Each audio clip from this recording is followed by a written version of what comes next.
Okay, so for the computation of the projected income statement, we just need to have the projected annual sales and then the controllable expenses. Okay, so for the projected annual gross sales, so this is coming from your sales projection, total sales projection, which is here. No, so this is your total sales projection, and it's equivalent to this one. Okay, and then you will get the 12% of that amount, and this will be the total, and then the 35%, which is the food cost.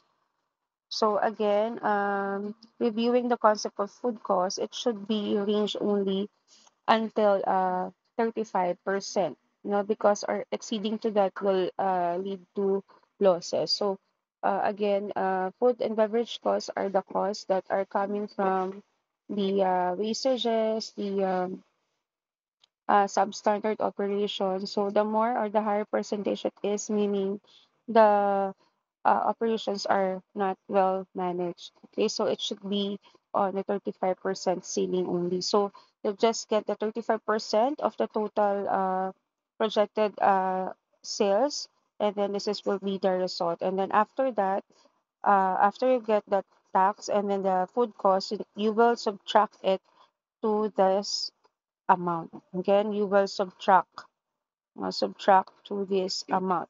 So once you have the difference, so here is your projected income. Again, this is coming from the difference between the total projected sales and the minus the tax minus the food cost percentage. Okay, and then next, for the controllable expenses, no, you have the labor costs of furniture and fixtures, equipment and utensils, pre-operating.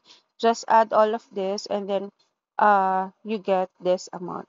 And after that, having this amount, you will subtract the projected net income to the total controllable expenses, and then that will be your profit before occupancy cost.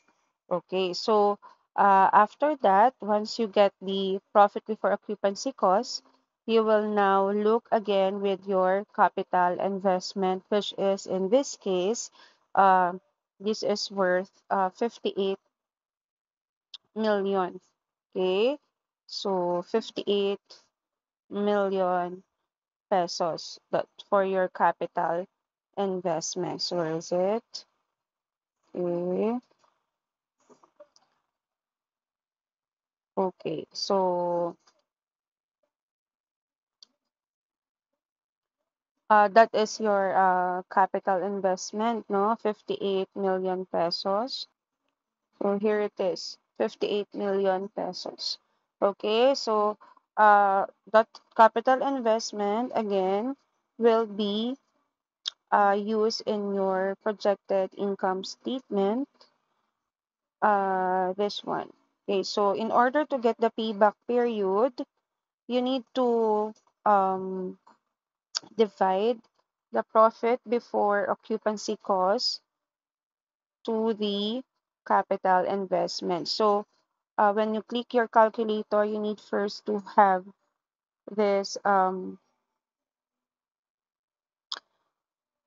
for that's again for the payback period, you need to click first the capital investment in your calculator, and then after that the profit before occupancy costs, so that you get the payback period of 3.04. So just two decimal places uh, for the estimate. Okay, and then after that, we're going to have the return of investment. So how are we going to get the return of investment? We just divide the profit before occupancy cost to the capital investment. So in this case, you will first click in your calculator the profit before occupancy cost and then the capital investment. Okay, so that uh, once you get the result, you will multiply that to 100 to get the return of investment.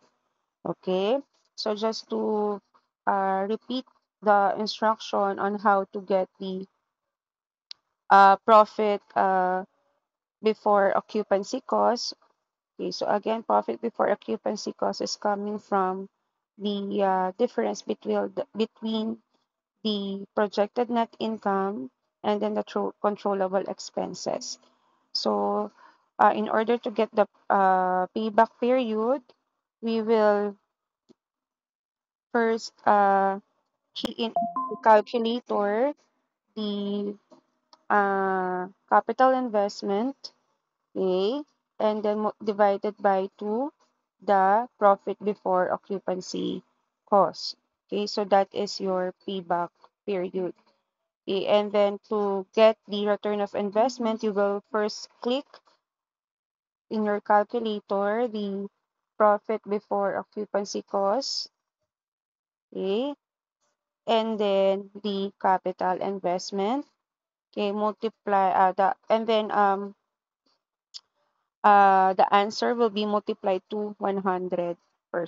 Okay, so that's how you will get the return of investment. Okay, again, I hope it's clear on how to get or compute for the projected income statement, the payback period, and the return of investment.